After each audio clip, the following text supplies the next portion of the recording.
mas sublinha que vai continuar a dialogar com Afonso Dhlakama para que ambos encontrem uma solução. O chefe de Estado falava hoje em Tete, no final da sua visita àquela província.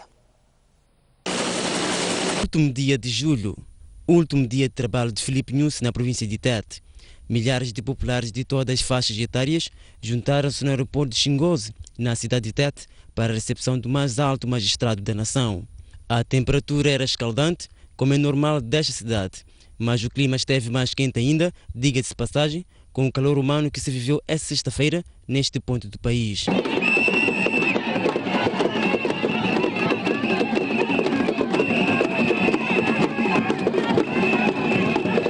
O campo do Grupo Desportivo de Tete foi o local escolhido para a realização do comício popular. Filipe Nyusi não perde tempo e explica à população que o governo tem criado todas as condições para acabar com os focos de confrontos armados com os homens da Renamo e, acima de tudo, manifestou o interesse de integrar esse grupo na vida civil. Porém, entende que esta vontade não é compreendida pela Renamo. Criou-se um grupo que se chamava Imoxim para verificar esse procedimento. Trabalhou, acabou o prazo, o governo disse, por causa da paz, vamos dar mais 60 dias. Passaram 60 dias, nenhuma arma não foi entregue, mas a ideia não era só armas, era aqueles homens armados devem se entregar para passarem à polícia, para passarem às Forças Armadas de Defesa de Moçambique e aqueles que têm uma idade avançada para poderem ter as suas pensões, ir para casa, sentar com as suas famílias. Isso para valorizar. Por isso, não haveria ninguém que não teria o que fazer, incluindo aqueles nossos irmãos que continuam com as armas. Quero vos confessar, até ontem, nenhuma arma tinha sido entregue, nenhuma pessoa tinha sido mostrada a quem. O que temos ouvido, o que temos ouvido é aqueles que estão nas Forças Armadas, que no passado, que agora que nem sequer vieram de uma força, que estão juntos, devem ser promovidos. Não custa promover 6 pessoas, mas o povo, aqueles guerrilheiros que estão aí, muitos, como que vão viver? Por isso temos pedido, irmãos, as pessoas têm que vir para poderem se integrar e ter a vida. Essa é que é a realidade. Aqui ninguém está a acusar. Se conhecerem pessoas identificadas que estão nessa situação, o governo vai integrar, vão viver bem e não vai haver guerra, não há necessidade de guerra. A manutenção da paz é a prioridade número 1 no projeto de governação dos 5 anos. Por isso, enquanto não for removida a barreira que separa os dois lados, Filipe Nyusi diz que não vai descansar. Quero vos deixar à vontade. Eu continuarei a falar com o líder deste grupo para juntos, eu e ele, encontrarmos a solução para o problema dos moçambicanos. Termina assim a visita às províncias neste primeiro ano de governação. Numa das ocasiões, o estadista revelou que daqui para frente o modelo de monitoria da sua máquina de governação poderá ser através de visitas relâmpagos e, por vezes, sem muita propaganda na imprensa. A viagem para a sede do distrito de Tsangano é um verdadeiro desafio para quem parte da cidade de Tete. O troço de pouco mais de 200 km é feito em 3 horas, entre montanhas e curvas muito apertadas. A STV mostra-lhe a seguir esse trajeto. A luz do dia ainda está longe de brilhar e a comitiva presidencial que acompanha Filipe Nyusi posiciona-se para sair da cidade de Tete até a vila-sede do distrito de Tsangano, limite com o vizinho Malawi. 5 em ponto. A equipa entra em cena na estrada com as luzes de emergência ligadas. Ainda está escuro, mas dá para notar as curvas e contracurvas bastante apertadas que obrigam a reduzir a velocidade. Poucos minutos depois, mais precisamente no distrito de Muatiz, um carro da polícia lidera a escolta.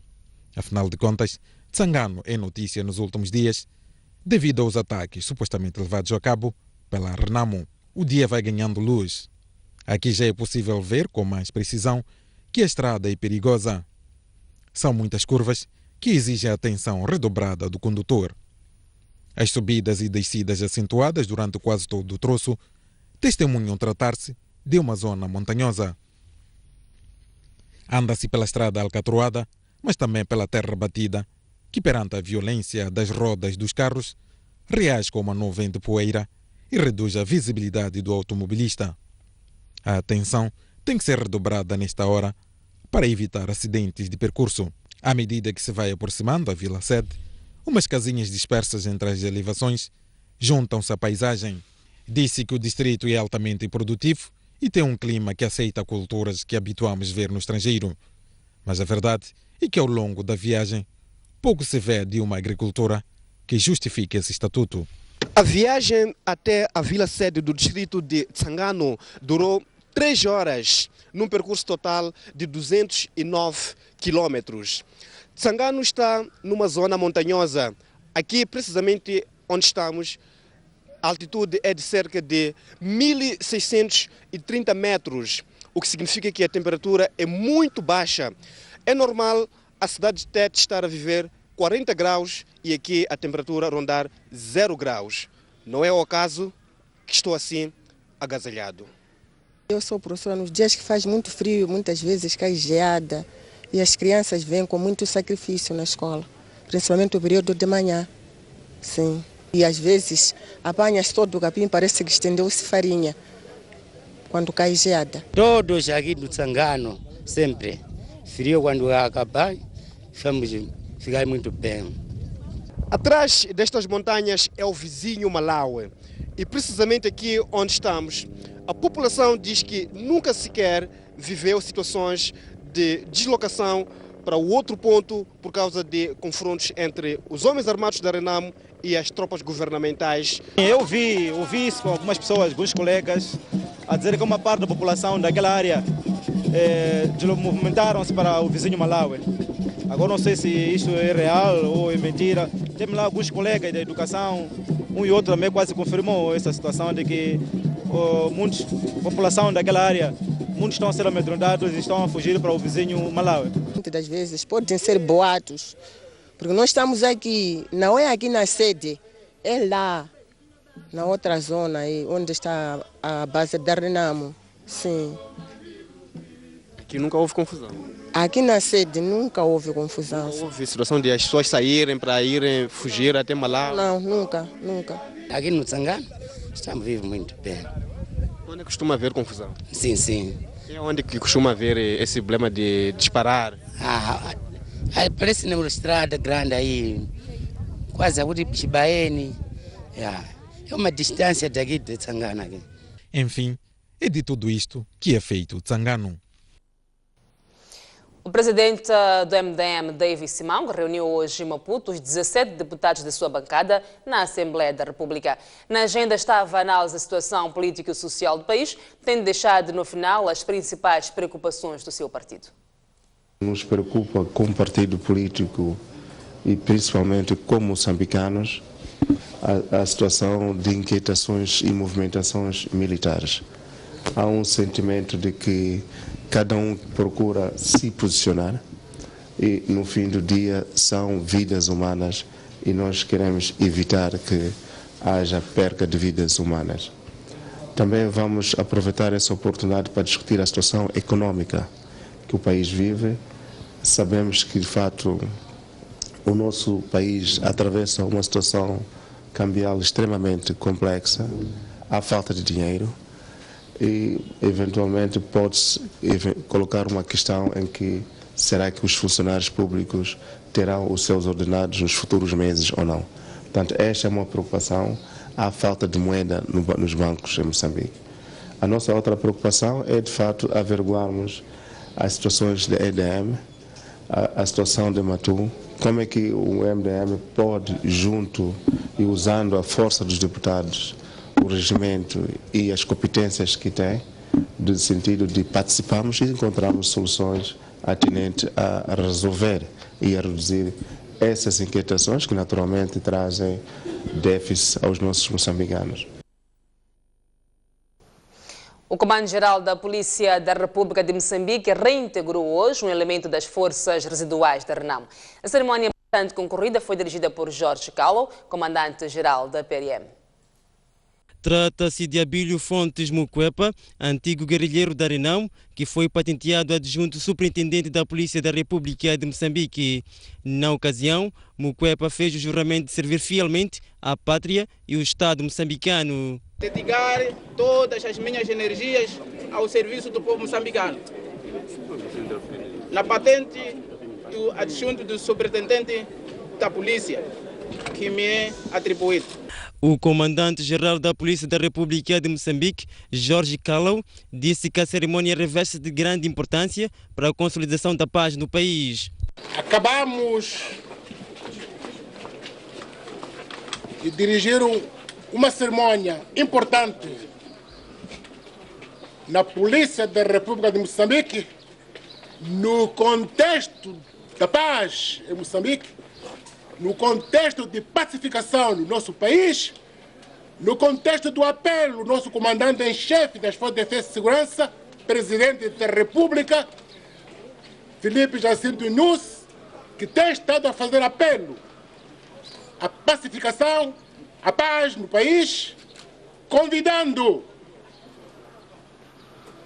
os residuais colegas da Renamo para virem das Forças de Defesa e Segurança para a sua reintegração.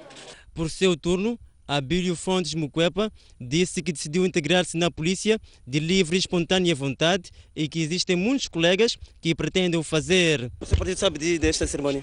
Não percebi? O seu partido sabe dessa cerimônia? Bom, não sabe porque saí eu sozinho e vim me reintegrar, conforme o acordo geral que fala da reintegração das forças residuais da Renamo, e pelo atraso eu tinha que vir me, portanto, reintegrar. E qual é o desafio de hoje em diante? Fui bem recebido, estou-me a sentir muito à vontade. E qual é o desafio? Não estou a trair, porque nem os colegas que estão lá atrás também esperam te vir. E qual é o desafio? Para os que ficaram? A vontade, trabalhar para o Estado e deixar à vontade a minha família. E pronto. Há muita comissão do outro lado? Bom, por isso estou a dizer para mim, do meu lado, senti o calor, tinha que afastar do calor, né? O antigo guerrilheiro da Renamo reiterou ainda que a partir daquele momento não faz parte de qualquer partido, uma vez que a sua missão é de servir o Estado moçambicano. A PM em Nampula continua sem pistas dos assassinos do cidadão maliano, dizia. Na madrugada de quinta-feira, a polícia naquela urba bateu um membro de uma quadrilha que assaltava residências. A polícia da República de Moçambique em Nampula ainda não tem pistas que levem à neutralização dos autores dos últimos 2 crimes que abalaram a cidade.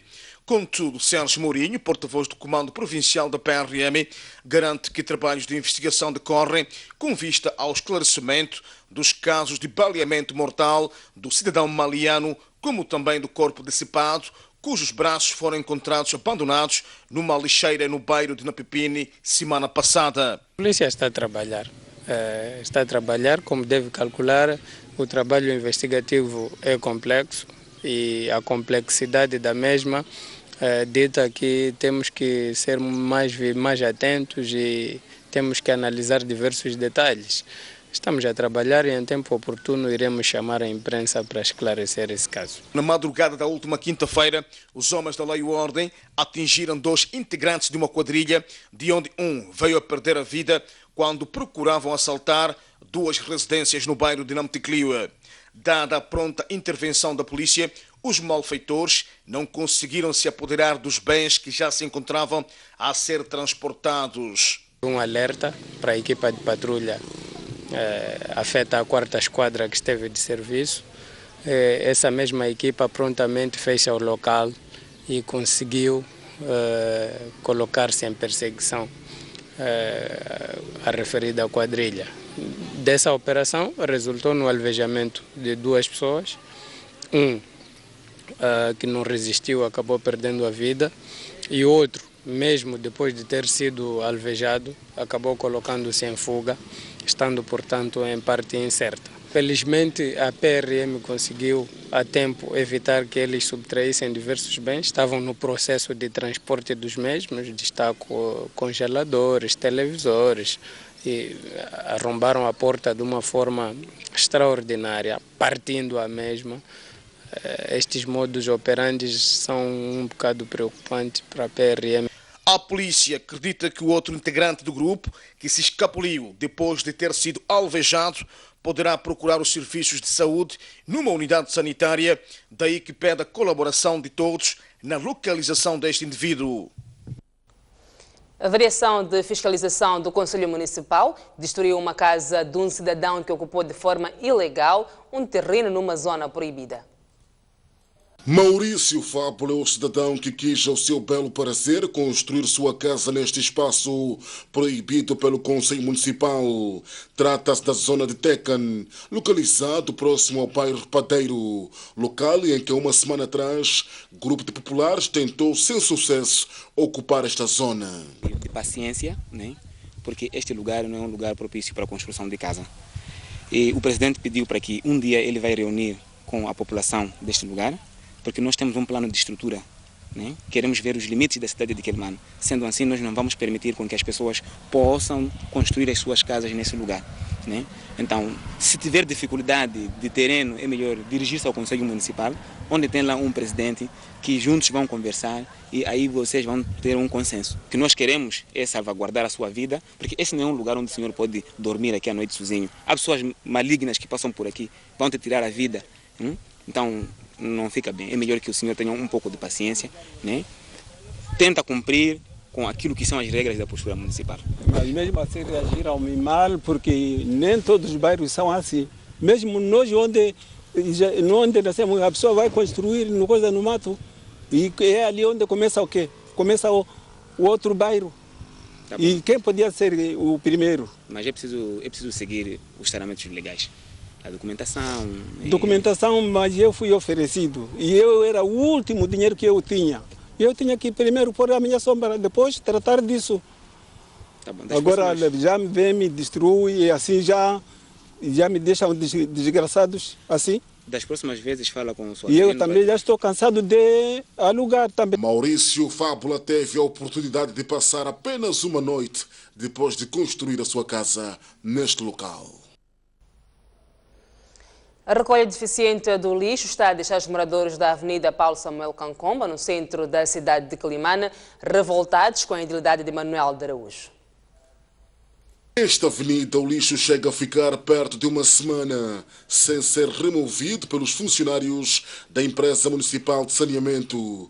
O facto coloca em perigo vidas de muitas pessoas, com destaque para as crianças que brincam bem próximo à lixeira. Isto é atentado à saúde humana, tendo em conta também que temos muitas crianças que brincam por aqui. Eu penso que em algum momento isso é constrangedor e não se justifica numa cidade como esta, com esta aglomeração toda de lixo. Eu penso que pronto, o município devia fazer muito mais. Exatamente isso, é meio complicado. E só para ver, tem ali aquela água parada e temos muitas crianças aqui ao redor. É meio complicado uma cidade como esta, que foi considerada sempre uma cidade limpa, né? E quando assim acontece, eu penso que não tem, é lamentável. A situação registra-se em todos os cantos da cidade. Bom, não posso precisar, nem tenho a ideia, mas creio eu que a idilidade tem que começar-se a preocupar seriamente nisto. É uma proliferação de doenças à vista e pronto, é mais ou menos isso. Este lixo emite um cheiro nauseabundo. Aliás, é possível notar água parada que tem estado a contribuir para a existência dos mosquitos. Está-se mal, a cidade de Quelimane está mal com o lixo. Estamos mal. Qual é o apelo que deixa para o Conselho Municipal? Que retirem esses lixos todos, porque estamos a passar mal com o lixo. Okay. Vive aqui neste bairro? Vivo sim, vivo aqui nesse bairro. Como é que é? Não dormimos com o cheiro do lixo, estamos a passar mal, temos crianças pequenas que brincam pelas estradas, estamos a passar muito mal mesmo. Vamos a ver bem lixo através de moscas, também mosquitos, sim. Então nós poderíamos estarmos a afastar um pouco aquele lado ali, sim. E para apurarmos as reais motivações que estão a ditar a não recolha regular de resíduos sólidos ao nível da Avenida Paulo Samuel Kankamba, bem como também ao nível da cidade de Quelimane, eis que contactamos a empresa que é responsável pela recolha de lixo. Infelizmente, não nos foi possível falar com o diretor, portanto, da Imusa. Contactamos também a vereadora, portanto, de saneamento. Não quis prestar declarações a respeito deste assunto. Aliás, consta que, ao nível da Imusa, 5 trabalhadores estão a contas com a justiça por desvio de combustível aqui na empresa. Vaz São Paulo, Jorge Marcos, STV, Quelimane. Foi lançado ontem em Maputo o Código Penal moçambicano, anotado e comentado, da autoria do jurista e criminalista Elísio de Souza. Numa cerimônia bastante concorrida, o jurista e criminalista Elísio de Souza apresentou a sua obra científica e de reflexão. Trata-se de uma súmula de uma legislação complementar e das decisões tomadas pelo Tribunal Supremo, uma vez que, segundo o autor, os artigos, muitas vezes, vêm na própria lei e pode haver dificuldades de interpretar e perceber o alcance. Os artigos, muitas vezes, quando vêm na própria lei, pode haver sempre a dificuldade de interpretar, dificuldade de perceber o alcance e também, tratando-se de um novo código que substitui um código já vigente há bastante tempo, pode haver até dificuldade em perceber qual é que é a origem deste artigo, por exemplo, de algum dispositivo legal especial. Então, este código vem necessariamente facilitar o trabalho do intérprete. O autor destaca ainda o fato de facilitar o trabalho dos intérpretes, para além de dar uma luz à sociedade sobre a necessidade de melhor compreender o alcance dos seus direitos e deveres. Nós temos muitas situações em que os artigos não são muito bem, digamos, abraçados pela sociedade, então há discussões que são tidas em conta se são artigos justos, se não são justos, se são aplicáveis ou não.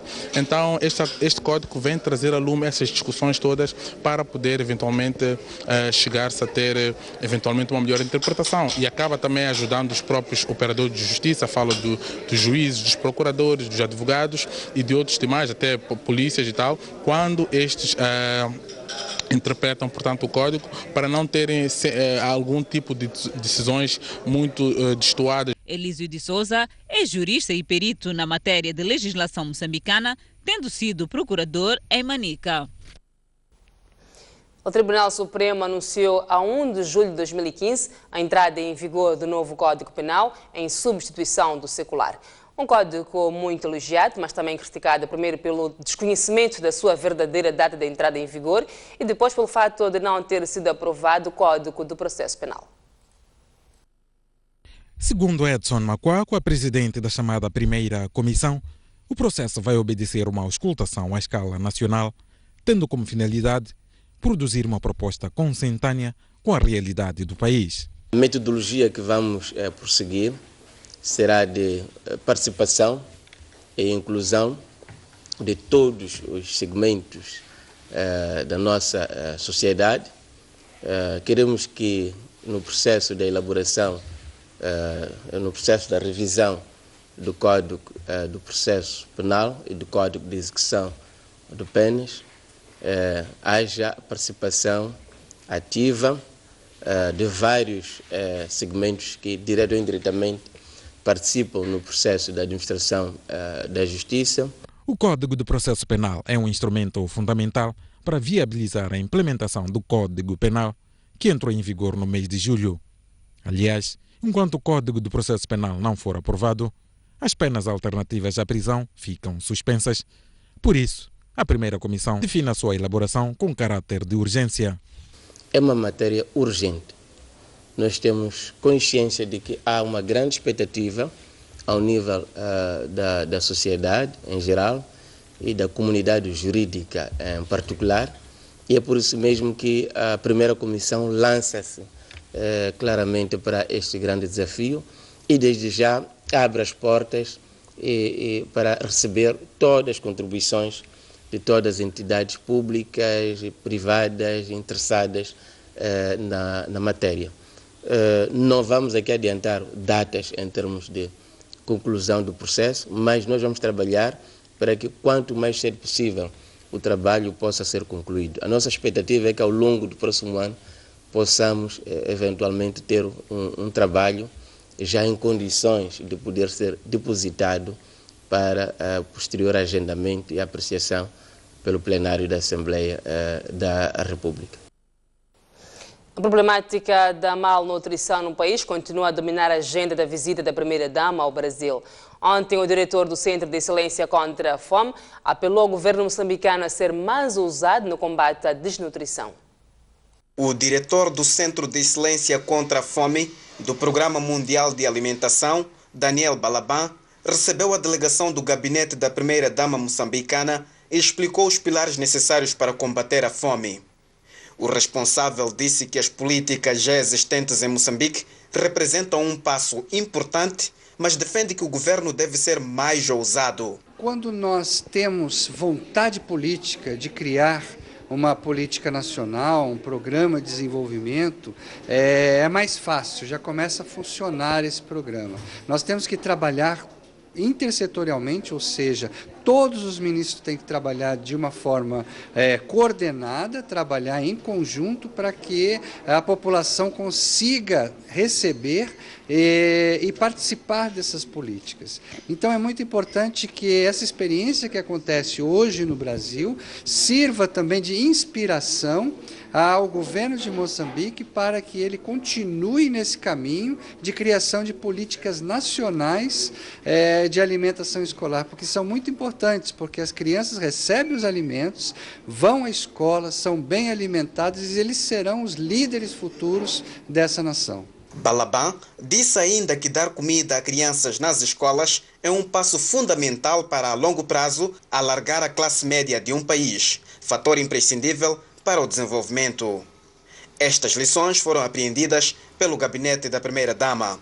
Conseguir os resultados que o Brasil conseguiu é um processo que leva o seu tempo e que exige, sobretudo, uma boa liderança, exige um compromisso forte de todas as partes envolvidas num projeto como este, exige participação e apropriação de todos aqueles que são parte desse processo, incluindo as próprias comunidades.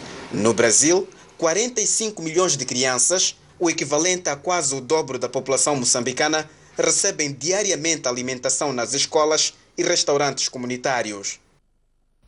Vamos a um breve intervalo, voltamos a seguir com mais informação.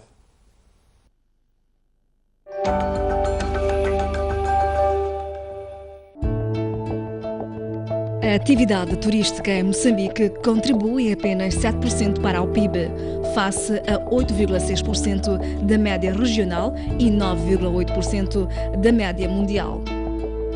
Com elevado potencial e uma vasta biodiversidade, como tornar o país um destino de eleição e promover a indústria turística. Na próxima Conferência Mosefo, vamos debater os desafios do turismo, crescimento, inovação e diversificação, nos dias 20 e 21 de agosto. Mosefo, um desafio ao futuro.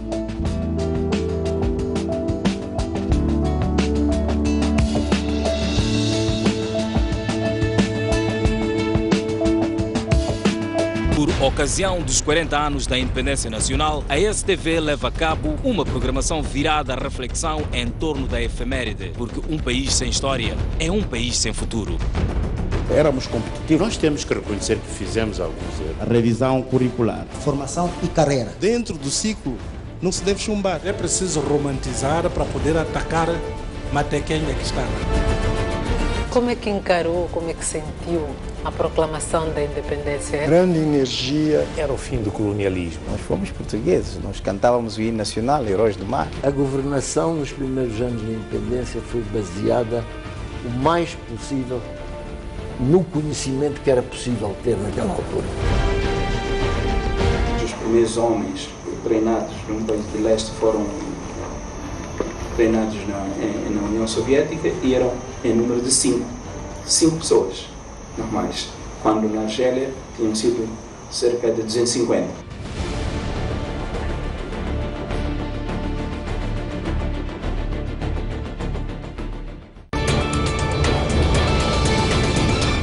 que o que você pensa conta. Reservamos um espaço de opinião em dose dupla. Conto consigo das 11h30 às 12h30. Eu, das 18 às 19h30.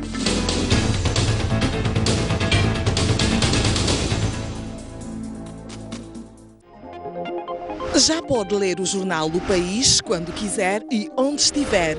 Quer saber como? O primeiro passo é ter a aplicação O País. Continua com dúvidas? Uma app é uma ferramenta que permite ter acesso a vários serviços do seu dispositivo móvel de forma integrada. Agora, acede à sua App Store ou à Play Store e faça o download de O País. Dessa forma, poderá aceder a uma versão digital do jornal. Assim, não deixe de acompanhar todas as edições do jornal. O País. A verdade como notícia.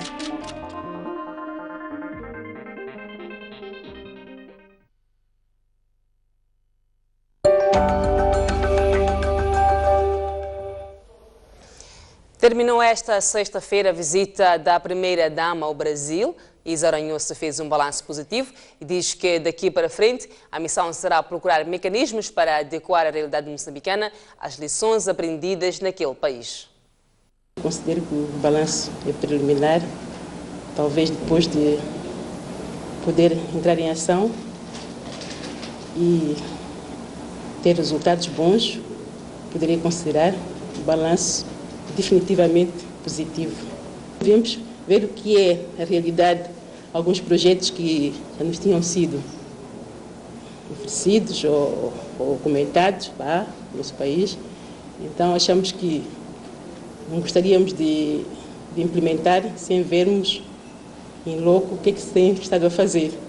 Então nós viemos só fazer visitas e possivelmente nós iremos ter mais momentos de abordagem sobre este assunto. Tivemos também alguns encontros de cortesia, onde trocamos algumas impressões em termos de apoios e aquilo que nós poderíamos também introduzir no nosso país. E as pessoas, nestes encontros de cortesia, houve muita abertura, pelo que eu penso que nós continuaremos com estas boas relações com o Brasil, para dar sempre procedimento daquilo que é o nosso objetivo de desenvolver o nosso país.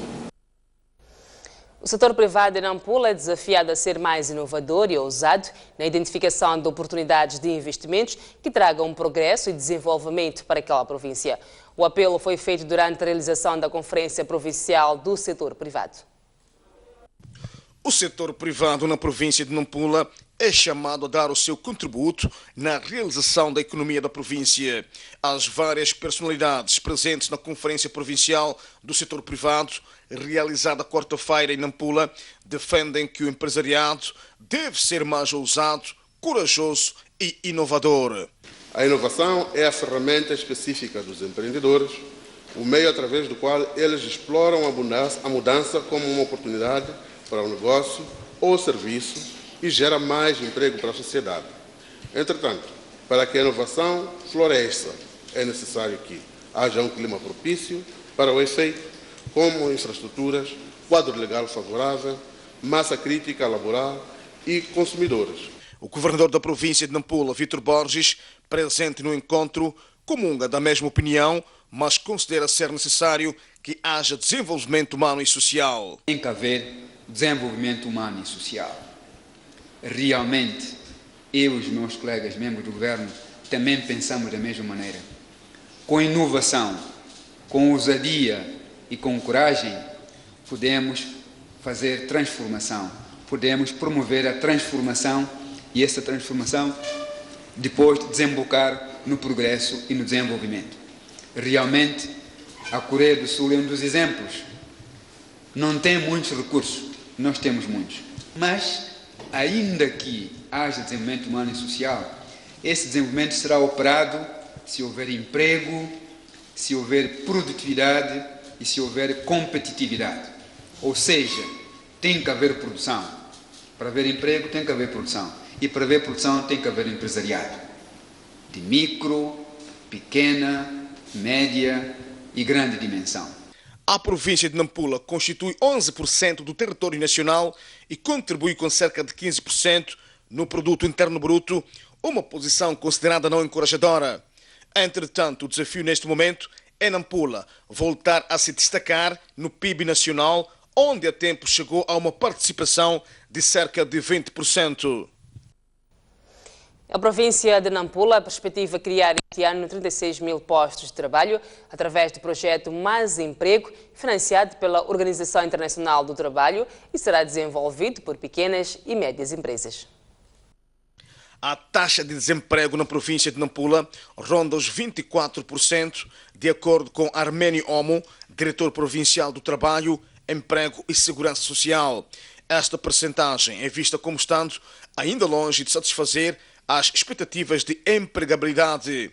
Como alternativa de emprego, Arménio Omo aponta o empreendedorismo e o associativismo juvenil. Nós sentimos que a empregabilidade deve ser acompanhada, portanto, pela implementação de projetos de desenvolvimento.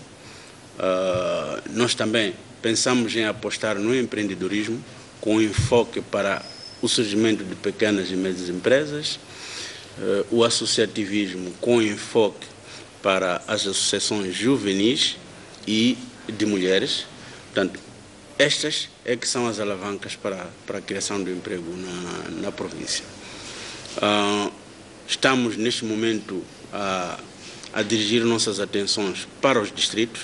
Com efeito, Arménio Omo anunciou a criação este ano de cerca de 36 mil postos de trabalho através do projeto Mais Emprego, financiado pela Organização Internacional do Trabalho, onde serão criadas pequenas e médias empresas que se espera venham a se desenvolver por meio de cadeia de valores. Para este ano, os 36 mil postos de trabalho que devemos criar serão atingidos face a um projeto que abarca a província de Nampula. Portanto, estamos a falar do projeto Mais Emprego. Temos como nosso parceiro a OIT, abrange 3 províncias, Cabo Delgado, Nampula e Manica, e será, portanto, através de cadeia de valores daquilo que serão, portanto, as empresas que vão ser criadas. A reflexão sobre a alternativa do mercado de emprego foi um dos temas da agenda da 12ª sessão ordinária do Governo Provincial. Em Manica, mais de 100 representantes de pequenas e médias empresas foram capacitados em matéria de embalagem de produtos. A iniciativa levada a cabo pelo Instituto de Promoção de Pequenas e Médias Empresas visa dotar as empresas de capacidade para maior competitividade. Estão nesta sala representantes de empresas que produzem diversos produtos com o mercado local, nacional e internacional. A ideia do Instituto para a Promoção de Pequenas e Médias Empresas é dotá-los de conhecimentos sobre o melhoramento da embalagem dos seus produtos, por forma a ganharem maior competitividade. Dotar de ferramentas para a melhoria de embalagem. Esta é uma forma de promover a competitividade entre as pequenas e médias empresas, uma vez que o mandato do IPEM é promover as pequenas e médias empresas a nível nacional. Os participantes ao evento apontam como principal dificuldade a falta de fábricas de embalagens ao nível nacional, o que lhes leva a recorrer ao mercado internacional, acarretando muitos custos. O que nós temos dificuldade são as próprias fábricas que processam as embalagens. Esse é um problema que nós temos. Muitas das vezes recorremos aos países vizinhos, mas também precisa fazer uma produção em grande quantidade. Pequenas quantidades, muitas das vezes não aceitam. Nós já vínhamos vendendo comprando embalagens na Europa. Né? A embalagem que nós temos, compramos lá e praticamente a nível de Moçambique não tem empresas que processam embalagens. Na iniciativa levada a cabo pelo Instituto para a Promoção de Pequenas e Médias Empresas, em parceria com o Grupo Soico, foram igualmente convidadas as empresas baseadas em Manica a participarem do concurso 100 melhores PMEs, cujas inscrições terminam em setembro próximo. Foram enterrar quinta-feira, no cemitério municipal em Nacala, os restos mortais do deputado da Assembleia da República pela bancada parlamentar da Renam, Benjamin Cortes, falecido no último domingo no Hospital Central de Maputo, vítima de doença. Trata-se de Bernardino Benjamin Cortes, falecido no passado domingo no Hospital Central de Maputo, vítima de paragem cardíaca, cujos restos mortais foram a enterrar esta quinta-feira no cemitério municipal da cidade portuária de Nacala, onde o malogrado passou grande parte da sua vida.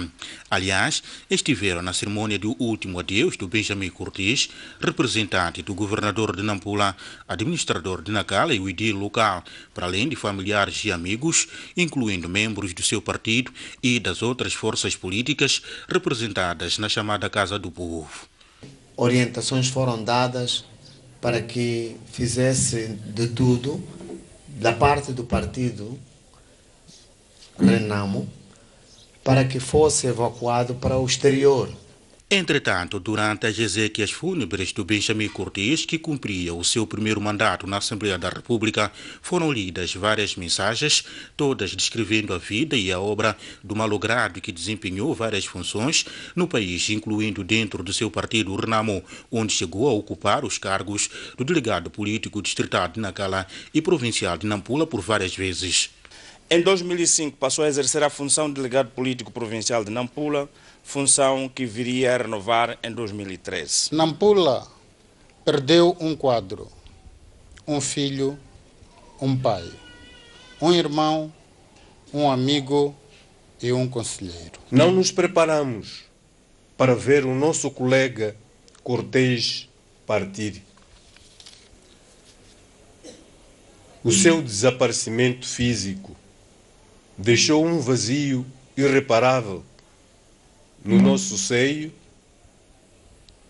e da sua família. Os seus filhos vivem o choque irreparável, pois não terão mais o sorriso, o consolo e o calor do pai. O colega Cortes nasceu no dia 5 de julho de 1938 em Nacaroa, província de Nampula. Uma cobra de mais de 3 metros de comprimento foi encontrada em cima de uma árvore no bairro do Triunfo, em Maputo. O réptil foi visto por uma criança que caçava passarinhos.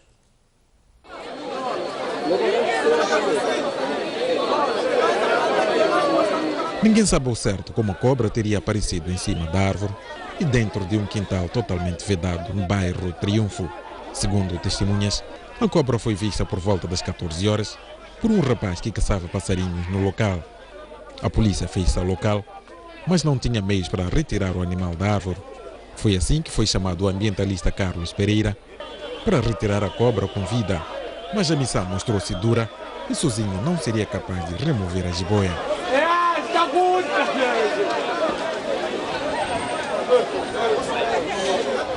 Uma hora depois, uma equipe de bombeiros chegou ao local para ajudar Carlos Pereira e a jiboia, com mais de 3 metros de comprimento, foi removida com vida.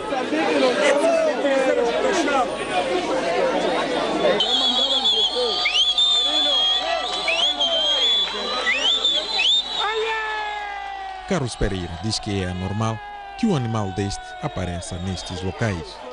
Esta é uma boa constrictor, é uma jiboia comumente conhecida. É uma daquelas jiboias da terra, não é a jiboia da água. Se é normal, eu acho que não é muito normal. Mas há aqui algumas áreas que têm vegetação, como o ATCM, o autódromo, e há aqui também uma mata. É possível que esta cobra tenha estado durante bastante tempo lá. A outra possibilidade é de ser um animal que estava em casa de alguém e que saiu e pronto, veio por aí fora. É, são as duas possibilidades. Mas é venenosa? Não, é uma cobra totalmente inofensiva. O animal foi levado para o Jardim Zoológico, no bairro do Jardim, na cidade de Maputo. A cidade da Beira acolheu quinta-feira o seminário de promoção de oportunidades de investimentos na Zona Económica Especial de Mangamungaça. O encontro juntou investidores, governo, entre outros atores. Trata-se de um seminário que juntou à mesma mesa na Beira governo e empresários por forma a promover as potencialidades na Zona Econômica Especial de Mangamungaça. O Gabinete das Zonas Econômicas Especiais tem estado a fazer um acompanhamento sistemático do desenvolvimento socioeconômico das Zonas Econômicas Especiais e Zonas Francas Industriais. Temos que dizer aos nossos empresários que estão aqui as oportunidades, existem condições para investirem e, como foi dito e como ainda vai ser dito, ao longo do dia de hoje, as oportunidades estão lá presentes. O representante da empresa Dingsheng International, a empresa chinesa, colocou em cima da mesa aquilo que são, portanto, as oportunidades que existem no local. O espaço de terra disponível, as condições para fazer o investimento e tudo isso, portanto, concorre para que o empresariado nacional aqui na cidade da Beira possa participar deste processo de desenvolvimento. A Zona Econômica Especial de Mangamungaça compreende 3 fases. A primeira é o Centro Logístico Internacional, já na fase final. Consiste na construção de armazéns para mercadorias. A segunda fase é de operação e consiste na construção de hotel de 3 estrelas e áreas de lazer. A terceira e última fase é de implementação da zona industrial. Esta zona é gerida por um operador privado da empresa chinesa Dingsheng International Investimento Limitada, Sujicua, que prevê investir perto de 500 milhões de dólares para a operacionalização da zona. A empresa chinesa já investiu 260 milhões de dólares dos 500 milhões previstos para a infraestruturação, designadamente rede de fornecimento de energia, água, arruamentos, armazéns industriais, entre outros. Conferências de investimento e fórum de reflexão visam avaliar o nível de implementação de projetos e a sua contribuição na economia nacional. 27 expositores oriundos de vários distritos exibem oportunidades de formação, emprego e vários serviços na primeira Feira Provincial de Educação em Cabo Delgado.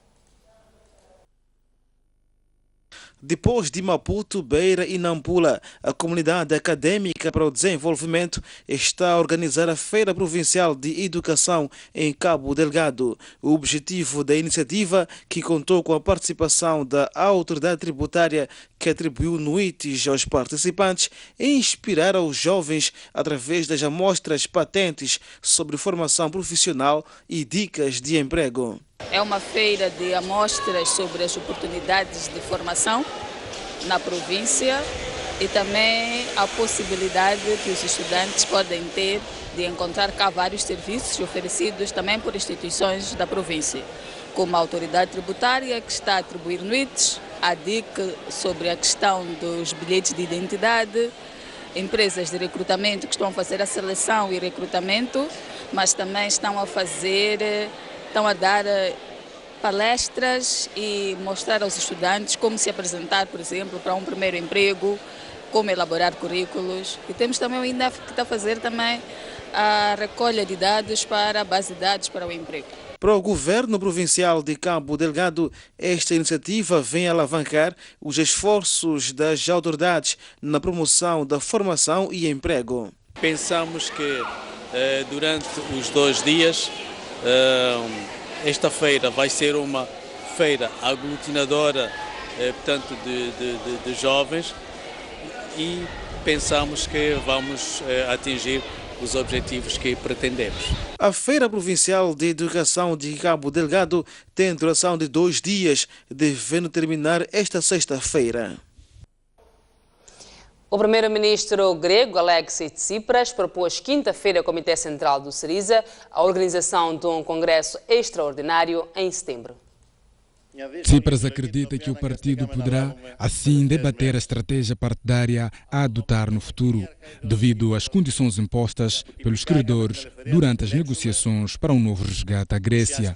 O partido está à beira de ruptura. Em alternativa, Tsipras sugere um referendo para o domingo.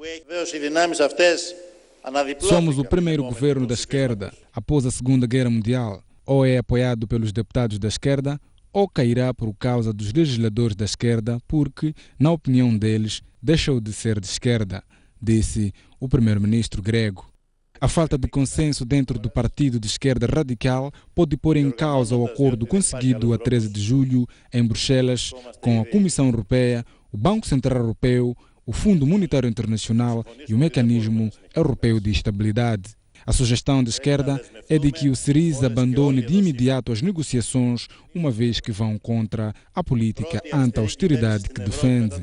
A instabilidade do Syriza pode levar à convocação de eleições antecipadas dentro da organização.